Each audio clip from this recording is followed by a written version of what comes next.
Hi everyone, you're watching Trek News with India Hikes and I'm Swati. This is your go-to place for the latest news from the trekking world. So to make sure you're notified of all our Trek News videos, make sure you hit subscribe and the bell icon next to it. So today, much like last time, I have lots of segments for you, very interesting ones. The first, of course, will be slope updates, where I give you updates from all our treks so you plan your trek better. The next, I'm going to bring you a trek bulletin where I have some wonderful announcements for you. Third, I'm introducing a segment called Expert Opinions, where we talk about very pertinent problems in the trekking world and how we look at them. After that, we have an expert from India Hikes sharing with you an expert trek tip. And finally, we'll wrap it up with our do-it-yourself trek of the day with our very own Neha. So let's get started.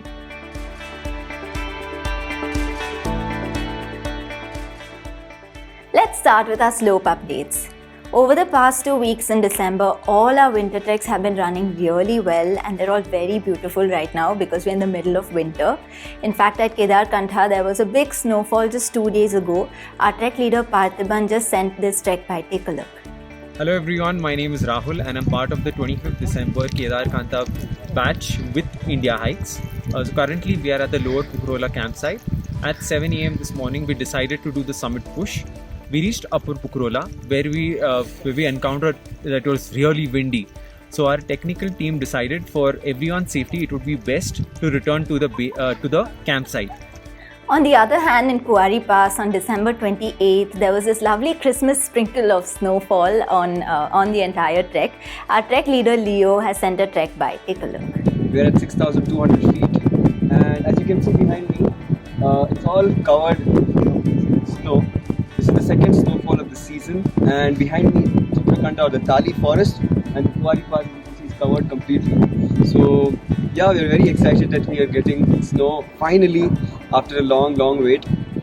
So that was from Kedarkantha and Kuari Pass, but all our other treks are going beautifully. That's Dayara Bugyal, Brahmatal, Deoria Tal, and even on the east at Sandakphu. Here are some latest pictures from all these treks.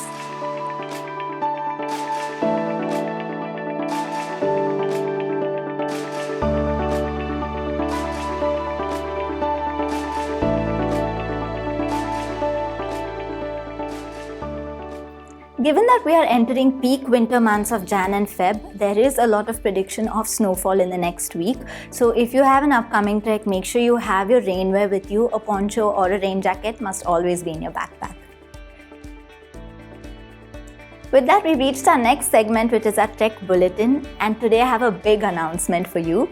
We have opened up few of the most awaited jungle treks in the central part of our country.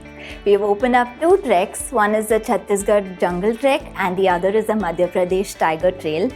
Very interestingly, both of these treks are part of this really huge national park, but they're on either sides of the border and they have different names. So the Chhattisgarh trek goes to the Guru Ghasidas National Park and the Madhya Pradesh Tiger Trail goes through the Sanjay Dhubri National Park.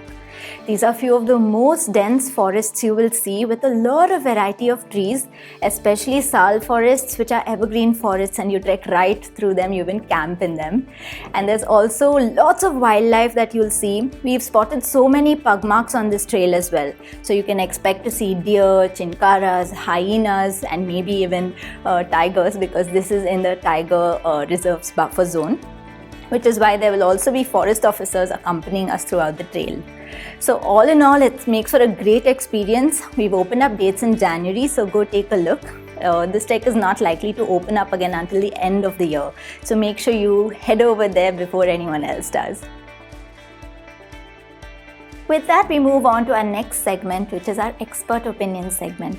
This is something we're introducing just today because we notice that there are lots of topics in this trekking world that go absolutely unnoticed. And there are many important topics and we've picked one such topic today, and that is crowds on trekking trails. In this winter, we've been noticing lots of crowds at Kedarkantha, at Brahmatal, and we were wondering, is this good or bad for the trekking community that we're in? So to talk about that, I have Sandhya, the co-founder of India Hikes, sharing her opinion after being in this trekking world for over a decade. Let's take a look. This problem of overcrowding that we see on our trails is a very pertinent one. And I know that most of us feel pretty dismayed or even aghast when we see a long line of people on our pristine mountain slopes. But I know it's natural to feel this, but I have a slightly different take on this. Now, any experience of being on the mountains, trekking in the mountains, I believe is a very, very enriching one, and it is almost a transformational experience for many people. And the mountains are open for all, and I believe that everybody must trek and must go through these rich experiences that they can gain. It is also a fact that people get holidays only during certain times of year, especially like the last 10 days of December, and it is natural for people to head out to the mountains during these times. So it's really not right for some of us to comment that people must not be allowed to go on the mountains or they are spoiling the mountains. And this whole problem of handling crowd can be managed with some discipline on the part of the trekker and some changes made on the part of us organizers. Trekkers, when they trek, I think must pay a lot of attention to sustainable trekking. They must pay a lot of attention to keeping the space and space of the other trekkers in mind. We as organizers can look at alternate trails. That's what we've been doing. We can look at going on treks which are not so popular. I have actually seen in my experience that treks outside our country, especially in Nepal or even in the West, are a lot more crowded than the trails that we see in our country. Nepal, for example, it's very common to see 50-60 people ahead of you, behind of you, any point of time on the trail. Even in the West, on any random day, it need not be high season, low season, you see a lot of people on the trail, all trekking peacefully. The trail is also neat and clean. So I feel in our country, instead of complaining about having a lot of people, we must just have this discipline of trekking sustainably and trekking responsibly. If that is done, I feel all of us can trek happily. The mountains are open to all of us and everybody must trek. Yeah.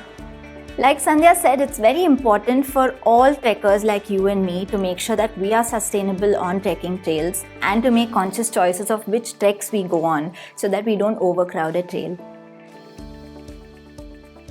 That brings me to our next expert trek tip segment, where I have Lakshmi Selvakumaran, the head of the experience team at India Hikes. She's going to give you a tip to be sustainable on trekking trails. Take a look. Hi.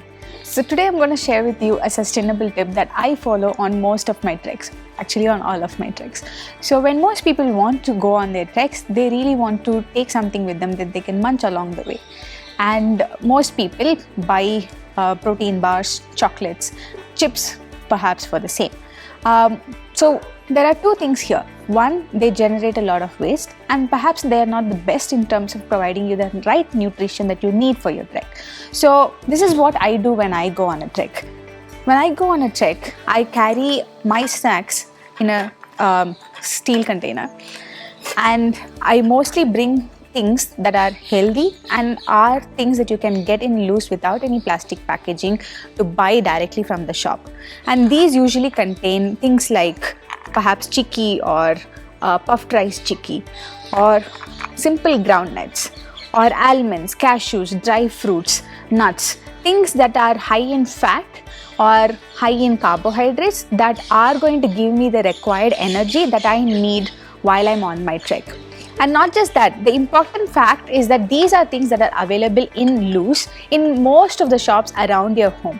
So the best thing to do is carry them in a steel dabba or in any reusable container while you're on the trek, and munch them along the way, and be satisfied that you are not leaving or generating any waste back in the mountains.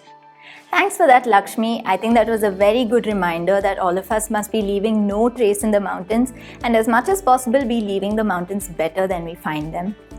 So that brings us to our next segment, which is our do-it-yourself trek of the day, where Neha Satishan, the head of our Green Trails team, is giving you a very interesting trek to take you away from the crowds. Take a look.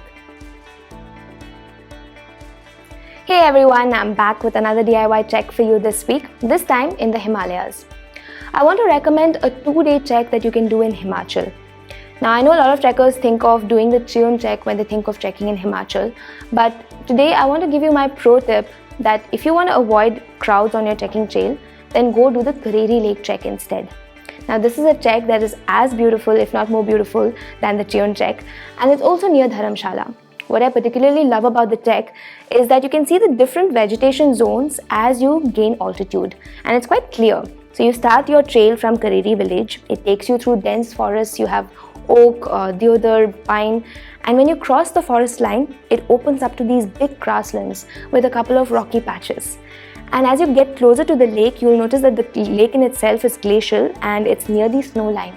And this is where you get to see the majestic view of the Dhauladhar range. So you have the forest, the grasslands, the snow line from where you get to see the mountains, all in just 2 days. This is a perfect trek to do DIY style because you don't need any guides, any organization to go do this trek. All you need is information. So for that, you can just head over to our documentation. I've put the link in the description below. And of course, if you have any questions, just put in a comment and we'll help you out. Thanks for that wonderful trek, Neha. By the way, not many of you may know that in just 1 week, we have received over 400 requests for GPX tracks of trekking trails in our country. So many trekkers have been writing to us to trek on their own, and this is so heartening for us to see because it really goes well with our philosophy that everyone must trek. With that, we come to the end of this news episode. We also come to the end of the year 2020. It has been an extremely difficult year for several of us, where India Hikes itself, we did not run any treks for so long. But back in October, we came back with a bang and things are going really well after that. So we hope 2021 is a year of new explorations, a year of new findings for both of us, for India Hikes and for you. We hope lots of adventures are coming your way in the mountains, and I wish you all the best for that. Merry Christmas and a Happy New Year.